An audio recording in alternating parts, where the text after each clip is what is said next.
political analyst sa katauhan po ni Professor Dennis Coronacion. Professor Coronacion, good morning po. Johnny Bañez, Duro Nasino.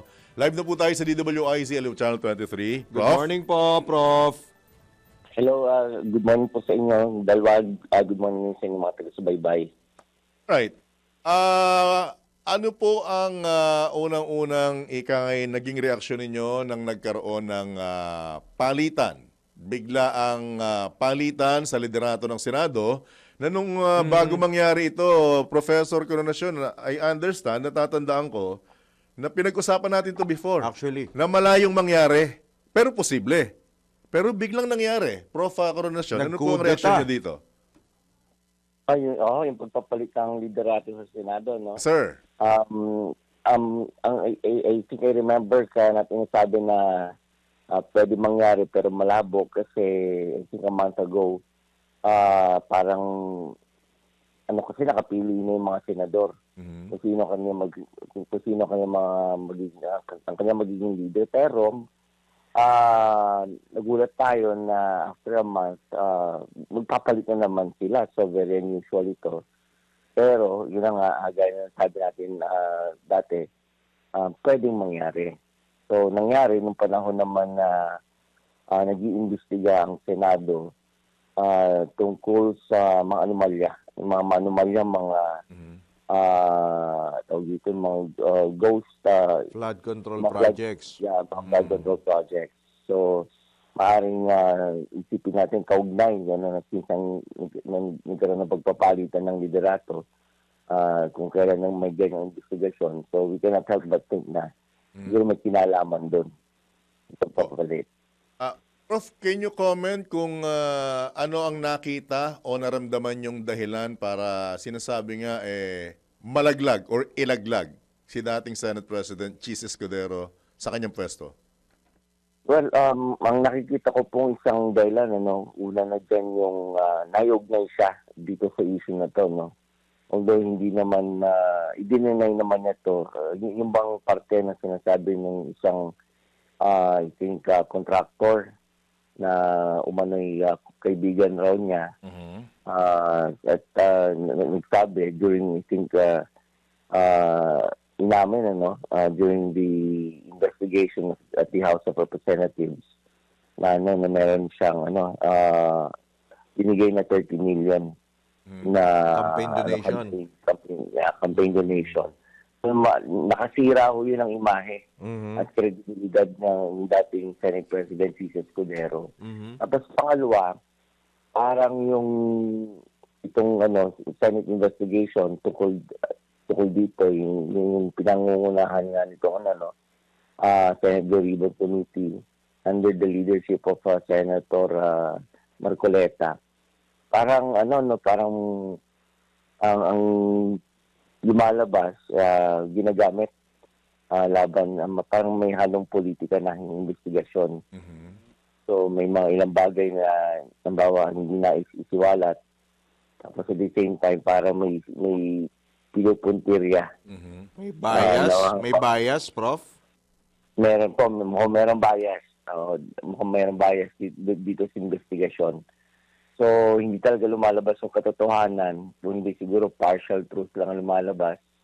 Tapos nagagamit pa nga sa politika. Nawe-weaponize laban sa makalaban ng Duterte Black. Parang masasabi ba natin na yung dating kahanay nila na senador nadismaya sa mga hakbang na ito kaya bigla silang lumipat sa kabila, Prof. Coronacion? Maaaring, posible ho na maaaring siya sa mga dahilan. Nadismaya sila, lalo na yung mga maprinsipyo, no? Somehow may natitira pang prinsipyo sa kanila. Nakita nila na hindi maganda yung tinatakbo ng investigasyon. Maaaring nagagamit niya sa politika. And then at the same time, meron rin siguro mga ilan sa mga senador natin na I think na dating kakampi ng administrasyon pero nung eleksyon ay lumipat sa kabila at saka yung pagpili, yung paghalal kay ng Senate President Chis Escudero, doon kumampi sa majority. So maaaring nakita nila na tatamaan din sila ng investigasyon kaya maaaring sumama na doon sa mga nagkudeta. Siniguro, Prof? Pwede yung For safety pwede reasons. sa mga Ganon. posibilidad yun, opo. So, tanaw pa rin ng 2028 sa decision nila, Prof? No, I think this is more of parang survival muna kasi bigyan nagkaroon okay. ng investigasyon dyan eh. Alright. Kasi hindi nila na-anticipate. Kaya biglang alam niyo yung kasi di ba nag-umpisa ito doon sa pagkadismaya ng Pangulo ng SONA. Tapos mula doon tuloy-tuloy na nagkaroon ng investigasyon at siguro yung ilan sa ating mga senador nakita na tatamaan kami dito, might as well change din, no? Lumipat na sa kabilang bangka, Prof. Ganun ba? Yeah, posibleng ganun din. So, ito po bang galaw na ito, magtatagal ba ito sa tingin mo, Professor Coronacion, o may mamumuuna namang panibagong palitan in the near future sa liderato ng Senado, Prof? Well, hindi ho natin masabi, no? Kasi tayo, nung tinignan natin yung pagkakahalal kay Chis Escudero bilang Senate President, alam natin magtatagal yung alyansa. So marami-rami rin, nasa 18 yata sila na naghalal kay Senate President, former Senate President Chis Escudero.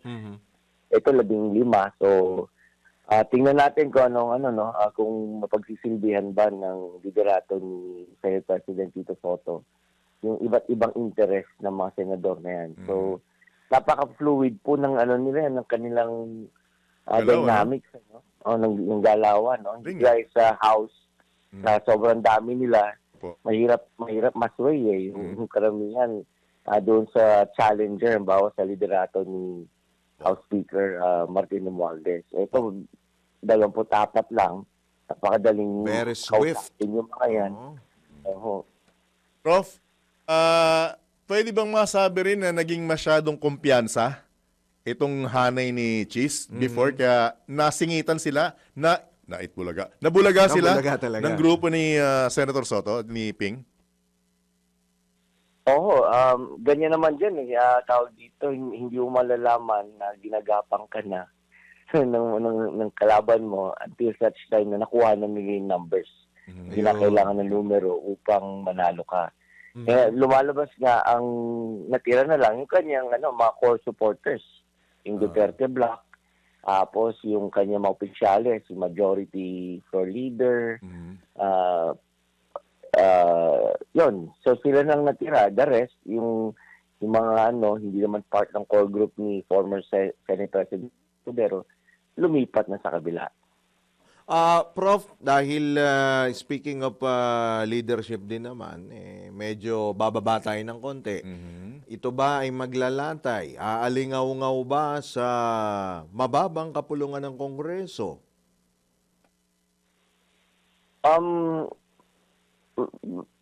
Mahirap po sabihin pero posible, no? Sabihin natin na posible kasi nga kung itong investigasyon na to tinamaan yung mga senador, kinabahan sila, maaring sa mga miyembro din ng House of Representatives, lalo na yung mga napangalanan, maari rin, no? Maari rin.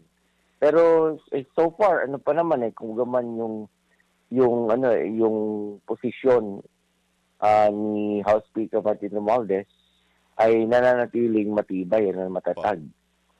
Pero tingnan natin kung mapapagaya rin sa Senado yung mangyayari kay Speaker Martin Romualdez. Prof, balgamat malayo lalatay din po ba ito sa lakas o puwersa ng tinatawag na Duterte Bloc? Itong nangyaring ito. Kasi at least na nakita nila, no, maaring sa halalan napakalakas nila. Pero pagdating naman sa loob na ng Kongreso, ng House at saka ng Senate, nakita nila na napaka fragile ng kanilang posisyon. Lalo na yung paghawak nila sa liderato ng Senado. So, 5 sila, tapos sumama sila sa iba pang mga senador to form the majority, pero hindi rin nagtagal. So, ibig sabihin, kinakailangan pa sa susunod na eleksyon, gusto talaga nila malaman yung leader, kumbaga magpalakasin yung kanilang presence sa Senado. They need to have more senators in the Senate.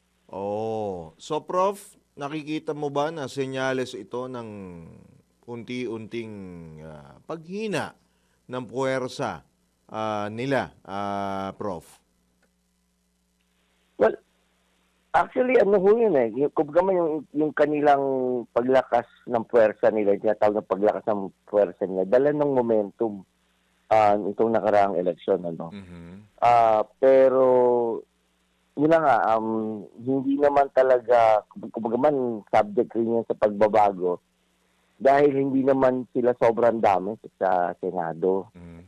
Lilima lamang sila at kung naramdaman lamang yung presensya nila dahil nga nakipag-alyansa sila sa mga ilang senador na humanga doon sa sa yung achievement ng pamilya Duterte itong nakaraang eleksyon.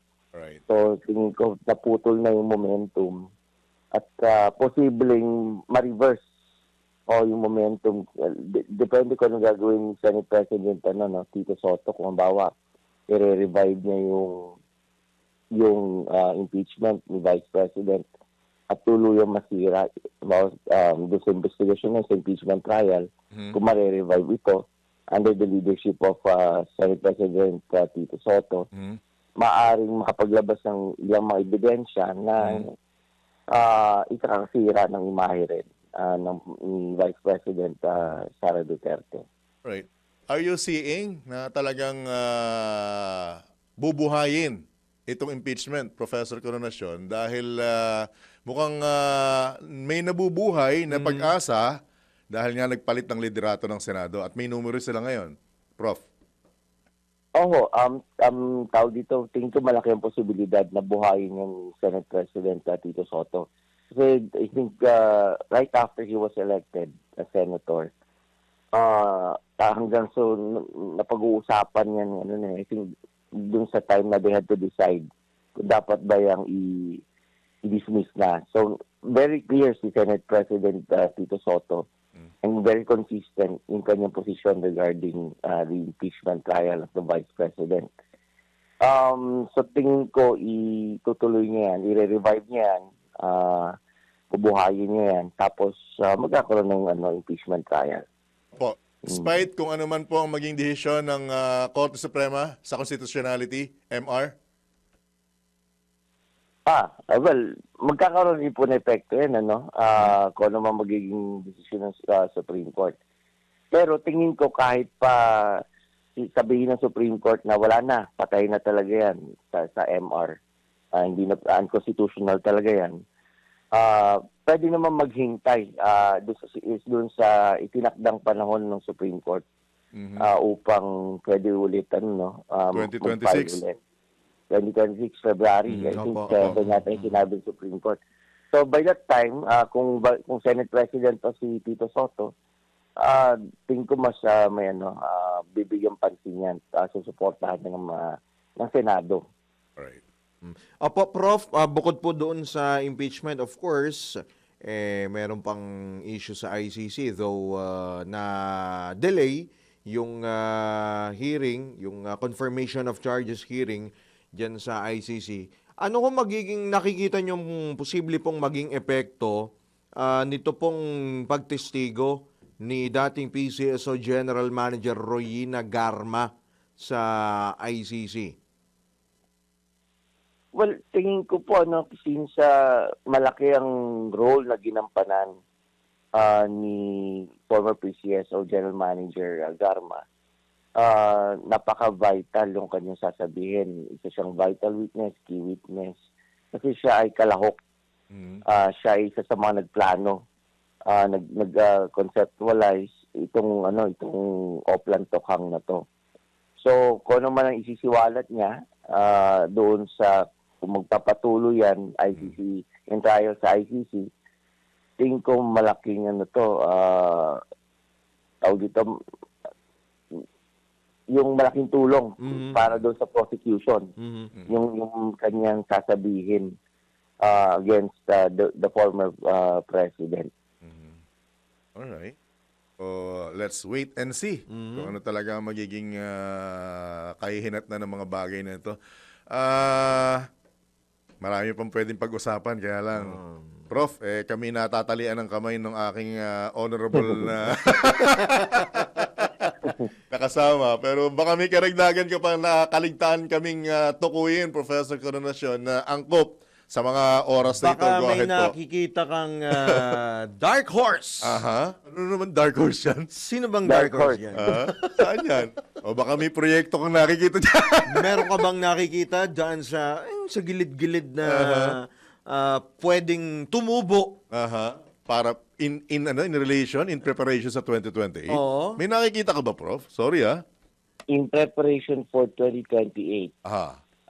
Well, pwede natin mabigyan pansin yung mga tawag dito, yung mga unang-una yung mga nasiraan na dapat sana mag-re-elect sa 2028 o kaya kung may planong umangat sa pwesto sa 2028, nasiraan na sila. Mahirap, yung mga napangalanan na mga senador, mga congressman, I think magkakaproblema sila sa 2028. Gagamitin ng mga kalaban nila yon upang mahirapan sila manalo by 2028. Ngayon, may mga nag-stand out rin naman. Halimbawa, yung galing ni Congressman Shell Jokno, na ipakita niya itong sa investigasyon nito, no? At inaasahan ng karamihan itong gagawin ni papamalas na kagalingan din ni yung inaasahan na papalit bilang chairman ng Blue Ribbon Committee, si Senator Panfilo Lacson. Pero alam nyo, ang napapansin ko dito sa trial na to, no? Ang maaari madiin dito yung mga bureaucrats natin, yung mga nasa DPWH, tsaka yung mga contractors. Pero, dahil sa dami na ebidensya, pero, ang nakakalungkot dito, mukhang walang matibay na ebidensya na magli-link at mag-uugnay ng direkta dun sa corruption issue na yan, dun sa mga senador natin na involved at saka mga congressman na involved. Parang yung sa part nila may mahinang ebidensya eh. Right? Baka natin ang mga susunod na kabanata. Po. Oo. Hindi mo nabanggit yung isang sinasabing lulutang ang pangalan. Torre. Anong pangalan? Torre? Nicolas ba? Nicolas Torre III? Wala ba? Pwede naman. Kaya nga lang, parang yung kanyang, yung kanyang moment na... Hindi pa ba namamate ang Torre? Hintayin pa ho natin siyang, hintayin pa natin siyang... kung saan siya ilalagay. Right. Sinaudot nasa pawa ng issue na to Actually. Right? Okay, Prof. Asahan mo rin pala na sa mga susunod na araw muli ka namin bubuligligin at aabalahin dahil sa maraming issue pa ang pwede natin talakayin. Meron pang sisingaw na panibagong issue. Correct. Prof? Anytime po, anytime. Alright. Salamat po, Salamat, Prof. Prof. As always, good morning. God bless po. Ingat po kayo, ingat. po. Alright. Yan po mga kabalitan, kabalitaktakan ng political analyst na si Professor Dennis